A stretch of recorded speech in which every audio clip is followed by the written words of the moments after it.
Molweni makhaya samkele nababukele kwijelo iDTT nankuvimbe sinilungiselele wona ngokuhlwanje.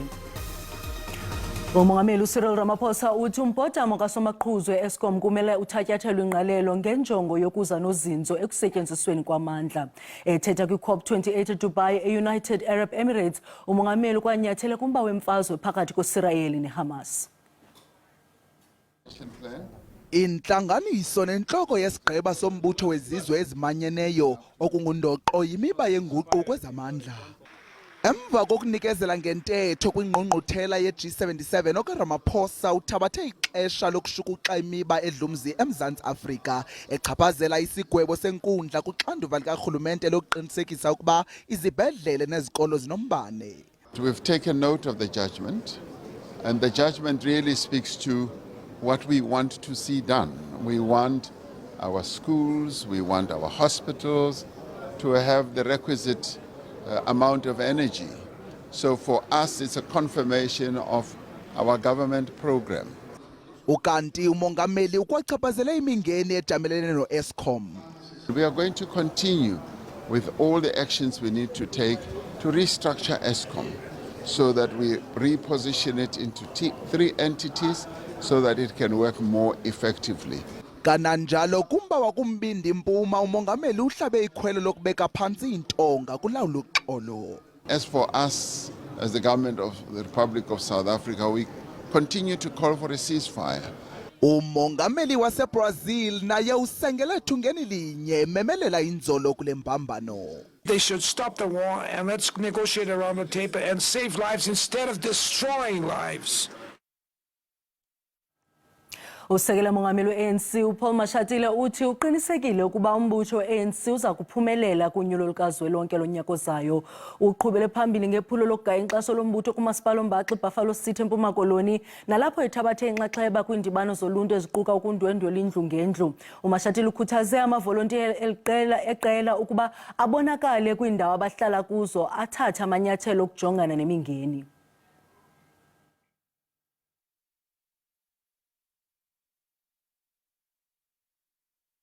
Indawo yokuhlala eGinsberg ithwembende kokushokoxeka kwamanzi, intswela-ngqesho kunye nokushokoxeka kwezindlu. Abahlali bamemelela ukuba iziphathamandla eziphezulu zombutho we-ANC ziqaphele oku. Abanye babahlali babanga ngelithi kukho inyawo lwemfene kuluhlu lwezindlu kwaye kuqeshwana ngokwazana. Lambile ukutya nikubhonge namakwali kodwa sasarenta apha eGinsberg asifani kutya thina asinamanzi amanzi etoilet. Sasibhalisile izindlu sakhona elistini xa sisiya emithingini eholweni siyaphinda kuthiwa asikho elistini siphumile asaziba sasikhutshwe ngubani. Nangoku uyabona mhlanje awekho nayizolo bengekho amane mkaphinda bekhona bayabuya sometimes abuye emdaka. uMashatile uyawazibophelela ekusombululeni ezingxaki zabahlali. We don't campaign to lose. We are very confident that we will win this election, particularly because elections are about people. If you work with them, you deal with the challenges they are facing, they appreciate that. And we're picking it up as we doing this campaign that they are happy that we are with them. And they remind us, don't come to us only during the elections. Come all the time. And this is what we are doing. And that way, we will win the elections. Luka Mashatile uza kuqhubezela utyelelo lwakhe ephondweni ngokuzimasa inkonzo yenye yecawa eziseMonti. Abongile Yankisi kwiindaba ze-SABC eGinsberg. Umongameli we-Action SA umnumzana Herman Mashaba uthi xa iqela lakhe lithabathela kulo ulawulo emva konyulo lonyaka ozayo iza kuphela nya inkqubo ye-Broad-Based Economic Empowerment BEE ngamafutshane. OkaMashaba uthi umgaqo-nkqubo we-ANC ushiye oomasipala beli betsala nzima kungekho nkqubo esemgangathweni yothutho lwelindle neendlela ezonakeleyo. Iqela le-Action SA liphehlelele umqulu walo wezithembiso amaNskral nalapho le nkokheli ye-Action SA yakhulela khona. Amalungu eqembu le-Action SA baphume noma ilanga likhipha umkhovu etsheni namhlanje ukuyolalela uHerman Mashaba ethula izinhlelo iqembu lakhe ezinalo ukuthi zingene ezintambeni zombuso ngonyaka ozayo. uMashaba uthi ilezike izinto abazozenza mabengena ehhovisini. Today we officially launch our campaign to bring change and progress to our country, South Africa, to unseat an uncaring, corrupt government next year, and to replace them with an ethical and caring government that will build an inclusive and prosperous future for all South Africans. uMashaba uphinde wawugxeka uhulumeni nalaba abaphethe izintambo zombuso. Unpatriotic South Africans have looted our state and made themselves rich, while almost 12 million South Africans go without having a dignity of a job. Unpatriotic South Africans have allowed our society to descend into lawlessness, spending more on VIP protection than on fighting the gangs and drugs. Leli qembu le-Action SA lithi malithatha izintambo zombuso lizochitha inqubomgomo yezomnotho i-broad-based economic empowerment ngoba idale ukuthi abantu abaningi abansundu bahlupheke. It is unacceptable that 29 years into democracy, the gap between the haves and the have-nots have widened. In many aspects, we are more unequal today than we were in 1994. Leli qembu liphinde lathembisa ukuthi lizoqinisa imingcele yaseNingizimu Afrika ukuthi laba abangenawo amaphepha ukuba lana eNingizimu Afrika bephindiselwe emazweni abo. Ngingusamkele Maseko ngibikela izindaba ze-SABC eHammanskraal. Inkokheli yeqela i-African Transformation Movement uVuyelwethu Zungula uthi ukusilela karhulumente weli ingcambu yokungabikho kozinzo kwezoqoqosho nemingeni kwimo yentlalo. uZungula bethetha kumsitho ukuthi thaca umqulu wezithembiso weliqela eMonti eMpuma Koloni uthi xa i-ATM inophumelela ngo-2024 ibe kulawulo iyakuqinisekisa ukuthabatha uxanduva nokungafihli kurhulumente. Umbutho i-ATM ubhengeze umqulu wezithembiso zawo phambi konyulo lonyaka ozayo likazwelonke. Lo mbutho ukholelwa ukuba unaso isakhono sokuhlangula uMzantsi Afrika kumngeni ojongene nawo wokunqongophala kwemali kwakunye nowendlalo kwiqondo eliphezulu. There is no government in our country because if there was a government there would be no way that almost 50% of our country is dependent on social grants. If there was a government in our country, there is no way in which ogogo bethu bangalala outside of the post office befuna inkamnkam yabo bengayifumani. If there was a government, there is no way kungakhona i-load shedding kodwa sine coal eninzi kangaka. uZungula ukwathi ukungazinzi kwerandi ngenxa yokutokolwa kwayo ziibhanki ezizimeleyo kufuneka kujongwe ngamehlo abukhali. That is why the question of rand manipulation, we need to call it what it is. It is economic treason. And all of these banks that have committed economic treason, number one, they should not be allowed to practice. They should not be allowed or licenses zabo ziqhubeke. Umbutho osebenzisana ne-ATM i-African People's Convention ithi ikulungele ukusebenzisana ne-ATM kwindlu yowiso-mthetho kunyaka ozayo. Historically, we signed an alliance agreement with the ATM in 2018. So we have been doing a lot of things together, except in Parliament where we are not. Lo mbutho i-ATM ubethelela injongo zawo zokunika izigwebo ezingqwabalala eziquka isigwebo sentambo kubabulali abathengisi beziyobisi kwanabo baxhaphaza abantu ngokwesini. Ndingusidima Mfeku, iindaba ze-SABC eMonti. Kwalapha ezindabeni uzimisele ukuthathela kwezandleni umthetho umbutho wabahlali basehostele nanjengoko lisanda iqondo lolwaphulo mthetho kwisixeko saseThekwini. Kodwa kuqala masithuma umntwana evenkileni. Sinamkele kwakhona sibulise nakwabo abasanda ukungena. Uyakwazi ke ukufumana izindaba ukuphela nje kwazo kwikhasi lika-YouTube ngokuba uthi SABC Iindaba zesiXhosa. Ukanti ke makhe siphinde silume kwinqaku lethu elihamba phambili ngale ntla. Umongameli Cyril Ramaphosa uthi umba wengqonyela yakwa-Eskom kumele uthatyathelwe ingqalelo ngenjongo yokuza nozinzo ekusetyenzisweni kwamandla. uRamaphosa bethetha kwi-COP28 eDubai, e-United Arab Emirates.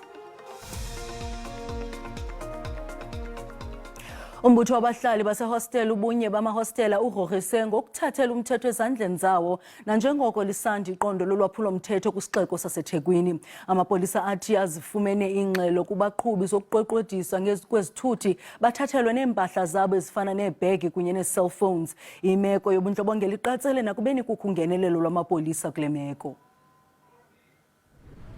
Le ndawo impambano mgwaqo emoto eyingene ezinye iphuma edolobheni ngakuMo Road ingenye eziyingozi eThekwini. Ilapha abangenamakhaya besebenzisa amabhuloho namapayipe ukubalekela khona ngemuva ukubamba inkunzi, abanye besebenzisa nezibhamu. Babaphuca imoto, abanye baphucwe izinto ezimqoka. He needs to get law enforcement. He needs to, I don't know, clean up this area. It's crazy. The amount of women that you hear getting hijacked, getting like breaking the windows. It's just scary being a woman. Ayikho safe le ndawo. Ngesimanga sokuthi ke kunale genge le yabafowethu abavela babeleka emakhaya. Cha bayahlukumeza bayaphahlaza namawindi. Once nima bebona ifoni so sekunake. Inhlangano ebhekele intlalonhle emahostela ubumbano bamahostela engakule ndawo ithi uma uhulumeni zingekho inqumo ezinqala ayithatha ngale ndawo bazoyigadela bona. Sinabo abahlala abayimisela ukufika abamela bavikele not ukushaya abantu abezobashaya abantu, but ukugada nje ukuthi laba futhi abala emgodini abaphumeli bahlukumeza abantu ngaphandle. Sekuyiminyaka le ndawo ihlupha amaphoyisa. Homeless people who are roaming the streets without any employment or activity which they are involved in become easy targets for criminal syndicates to recruit them into committing crime. Amaphoyisa athi azoqhubeka enze okusemandleni awo ukuqapha le ndawo, kepha idinga ungenelela kwazo zonke inhlaka ukulwa nobugebengu. Eindabeni ze-SABC nginguvusi Khumalo eThekwini. Ukubulawa ngokumasikizi kosibondo inhloko eSoweto kubangele unxunguphalo kwezokhuseleko kukwahlatywe nekhwelo lokuba kuhlawulo sibonda ngurhulumente. Inkokheli yemveli idutyulwa ngamadoda angaziwayo ngethuba ityelele ummelwane kubusuku bangumgqibelo ophelileyo. Omnye umhlalutyi wezopolitiko ozimeleyo umemelela urhulumente kazwelonke ukuba anyanzeliswa oomasipala kuba bathathele ingqalelo inkokheli zemveli zifumane nembuyekezo ngokufanelekileyo. Abaziva bekhuselekile osibonda kwihostel yaseNansfield eSoweto emva kokubulawa ngokumasikizi komnye usibonda. Osibonda benza imisebenzi enjengeyokulawula ingxabano nobomi bemihla ngemihla ngaphakathi kwihostel nakwindawo ezisemaphandleni kwilizwe liphela nokusabela kulwaphulo-mthetho. Ngamaxesha amaninzi babasemngciphekweni. Sibhlungu ngalendlela emangalisayo, sibhlungu kulahlekelwa uthisha ngoba ebeyinhloko yethu. Uyena obesinika ngisho indlela yempilo ukuthi siphila kanjani, abantu baphathwa kanjani, ebeyisisekelo sethu ngoba even nabo makhelwane njengasemalokishini nakomabhonya bekade esitshela ukuthi la asolekelela makunenkinga evelayo, especially kuma kubanjwa inkunzi la endleleni. Awukazi unobangela wokubulawa kosibondo inhloko uThisha Shange. Osibonda bafuna urhulumente abathathele ingqalelo njengeenkokheli zemveli. Siyakucela impela ngomoya wesonto uhulumeni akasibonelele ngoba uhulumeni akekho umuntu ophefumulayo la angamboneleli, kodwa nje induna uhulumeni akanandaba nazo. Asazi ukuthi uhulumeni yini le esayona. Umhlalutyi wezopolitiki uchaza banzi. The Constitution makes it clear that the recognition of traditional leadership or traditional institutions must be borne by all levels of state. City of Joburg doesn't recognize them, or if they are not doing enough. uKennedy uthi isiko lokubekwa kosibonda lela kudala. Ushange obemele osibonda ukuba bafumane imbuyekezo uza kuncwatyelwa eMsinga KwaZulu-Natal ngomso. Abazokuvezelwa zinyo abaqhuba bathe gqolo besophula imithetho yezendlela ngeli xesha leziyunguma okukuthethwe ngojongene nokhuseleko loluntu kwisixeko saseRhawutini. Esi sixeko sithi yonke into imicalanye ukuqinisekisa ukuba kuthotyelwa imithetho yendlela. Kuqhutywa iphulo lokulwa nolwaphulo-mthetho ngeli xesha leziyunguma kwaye kuza kugxilwa ngamandla ekuthotyelweni kwemithetho yezendlela. Akuzokuvezwa zinyo ngakwabo bathe gqolo besophula imithetho yendlela. We are going to be focusing on 3 layers of the tribe band. We call it, the tribe band. Number 1 is a traffic safety management and enforcement. Number 2 is the bylaw enforcement. Number 3 is the crime prevention and crime combating and prevention. So on the traffic management and enforcement, we are number 1. If you're gonna drink and drive, if you're gonna drink, don't drive, because you're gonna be arrested. There are roadblocks which have been set up all over the city. So be careful, because you're gonna sleep in jail. Amapolisa esixeko saseRhawutini athi akulungele ukunyanzelisa umthetho nasezindleleni kwaye kuza kusetyenziswa nezixhobo zobuchwepheshe kweli phulo. The first bus that we went to, it's called the ANPR. It's automatic number plate recognition bus. So it specializes in detecting stolen vehicles, cloned vehicles, false plate, unlicensed, unregistered motor vehicles, and infringements notices in general. The roadworthy that it's done at the licensing department. Now we're bringing it on in a mobile format onto the roadside check to say we can do roadworthiness at any point. Kutyalwe amagqiza okuthintela ulwaphulo-mthetho kwindawo ekuxhaphake kakhulu kuzo ulwaphulo-mthetho. And there are going to be a lot of operations, the drug busts, the gang-related crimes. We're going to be dealing with those. Abanini bendawo zentselo ezidolophini nasezilokishini bayabongozwa ukuba baqinisekise ukuba bayayithobela imithetho kamasipala. Owesakuba ngumdlali we-Orlando Pirates nokapteni weJomo Cosmos uPapi Khomane ubekwe kwikhaya lokugqibela nomama wakhe uRita Khomane nomalume wakhe uMofat Nkosi. La malungu osapho mathathu asweleke ngengozi embi yemoto kwimpelaveki ephelileyo. Inkonzo yomngcwabo iqale ngomthandazo kwibandla United Reformed Church ePimville zeyalandelwa inkonzo esesikweni ebibanjelwe kwiYunivesithi yaseRhawutini eSoweto. uKhomane belilungu elipheleleyo lelibandla nomama wakhe ekwalilungu lebhunga kulo. Kubazili nabazimasi bingaba besakuba ngabadlali nabaqeqeshi abebenobudlelwane obukhethekileyo hayi nje noKhomane koko nosapho lwakhe luphela. Tough journey it has been for us. We know they are at peace. We are comforted by that. Ngaphandle kokuphuma kwikhaya elisekelwe kwibhola ekhatywayo, uKhomane akazange alandele elikhondo zakufikelela esiphelweni iintsuku zakhe zokudlala koko waxoza mphini wumbi. Ngaphandle kokuphuma kwikhaya elisekelwe kwibhola ekhatywayo, uKhomane akazange alandele elikhondo zakufikelela esiphelweni iintsuku zakhe zokudlala koko waxoza mphini wumbi. He had another vision for him.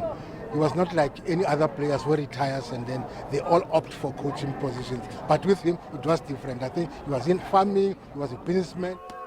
Lenkonzo yomngcwabo iqukunjelwe ngokufihlwa kukaKhomane unina nomalume wakhe kwindawo yamangcwaba iNazareth eRhawutini. Ukanti ngasemva uKhomane ushiya utata nonkosikazi wakhe, abantwana bakhe abathathu nazalwa nabo abahlanu. Banqene ngelithi imitha yothando lwakhe ezinhliziyweni zabo ayinakucima. Iindaba zipheli mawethu nto nje ixesha linomoya. Senikhumbuza zangomso ziza nogxa bethu yesiZulu usuku benzo.